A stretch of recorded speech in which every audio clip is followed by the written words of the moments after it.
درود شریف کے فضائل اور اس کے فوائد تو بے شمار ہیں، لیکن کسی سالک کی روحانی ترقی میں درود شریف کا کیا کردار ہے، یہ بات ذرا سمجھ لیں۔ ہمارا یہ عقیدہ ہے کہ جب ہم درود شریف پڑھتے ہیں تو فرشتے یہ درود شریف لے لیتے ہیں اور حضور صلی اللہ علیہ وسلم کی خدمت میں پیش کرتے ہیں کہ اللہ کے نبی، یہ فلاں ولد فلاں کی جانب سے آپ کے لیے ہدیہ ہے۔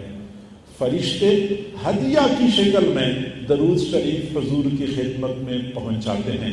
اب ایک اور بات سمجھ لیں کہ حضور صلی اللہ علیہ وسلم کا عمر بھر کا یہ معمول تھا کہ جب بھی کوئی بندہ ان کی خدمت میں ہدیہ پیش کرتا تھا، آپ صلی اللہ علیہ وسلم ضرور اس کا بدلہ اور عوض دیا کرتے تھے۔ آپ کا یہ معمول تھا۔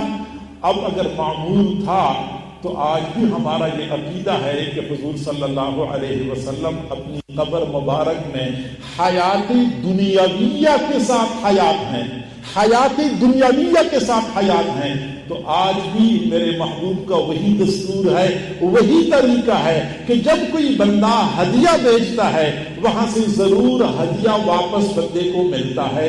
لیکن جب تک وہ اس دنیا میں تھے، مادی اور روحانی دونوں طرح کے ہدایہ لوگوں کو دیا کرتے تھے، انما انا قاسم واللہ یعطی۔ لیکن جب دنیا سے تشریف لے گئے تو اگرچہ مادی ہدایہ تو وہاں سے نہیں آ رہے، لیکن روحانی ہدایہ کے تو ہم سارے قائل ہیں۔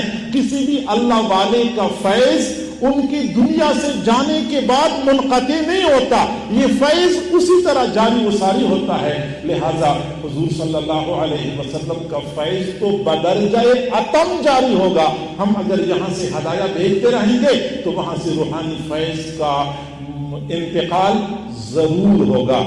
اس لیے ہمارے حضرات فرماتے ہیں کہ جو سالک مراقبات مشاربات کی مدارج سے گزر رہا ہوتا ہے، اس کو چاہیے کہ درود شریف زیادہ پڑھا کرے اور زیادہ ذوق شوق سے پڑھا کرے، کیونکہ مراقبات مشاربات میں حضور صلی اللہ علیہ وسلم کے لطائف سے بندے کو فیض ملتا ہے۔ اگر بندہ زیادہ درود شریف پڑھتا ہے، زیادہ ذوق شوق سے پڑھتا ہے، تو وہاں سے فیض کا ورود بھی بندے کو زیادہ نصیب ہوتا ہے۔ لہذا روحانی طور پہ وہاں سے فیض آتا رہتا ہے۔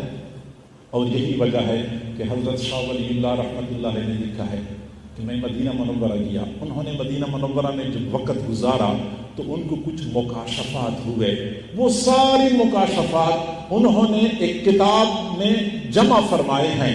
اس میں وہ لکھتے ہیں کہ میں ایک مرتبہ مسجد نبوی میں تھا، مراقبے کی حالت میں تھا، ایک عجیب منظر منکشف ہوا کہ میں نے دیکھا کہ گنبد خضرا سے نور کی شعاعیں پھوٹ رہی ہیں اور دنیا کے کونے کونے میں پھیل رہی ہیں۔ میں سوچنے لگا کہ یہ شعاعیں کہاں جاتی ہیں۔ پھر میں نے مراقبے کی حالت میں ہی دیکھا کہ روئی زمین پر جہاں کہیں حدیث پڑھنے والے یا پڑھانے والے حضرات مصروف تھے، ان کے قلوب تک یہ نور کی شعاعیں پہنچ رہی تھی۔ چونکہ حدیث پڑھنے پڑھانے والے کثرت سے حضور صلی اللہ علیہ وسلم کا نام نامی سامنے آتا ہے، تو یہ طلباء بھی درود شریف پڑھتے ہیں، استاد بھی درود شریف پڑھتے ہیں۔ وہ درود شریف کی کثرت کی وجہ سے حضور صلی اللہ علیہ وسلم کی گنبد سے، گنبد خضرا سے نور کی شعاعیں پھوٹ رہی تھی، ان کے قلوب میں پہنچ رہی تھی۔ تو اگر سالک یہ چاہتا ہے کہ حضور صلی اللہ علیہ وسلم کے قلب مبارک سے میرے لطائف میں انوارات آئیں، تو پھر چاہیے کہ بندہ درود شریف کی کثرت کرے۔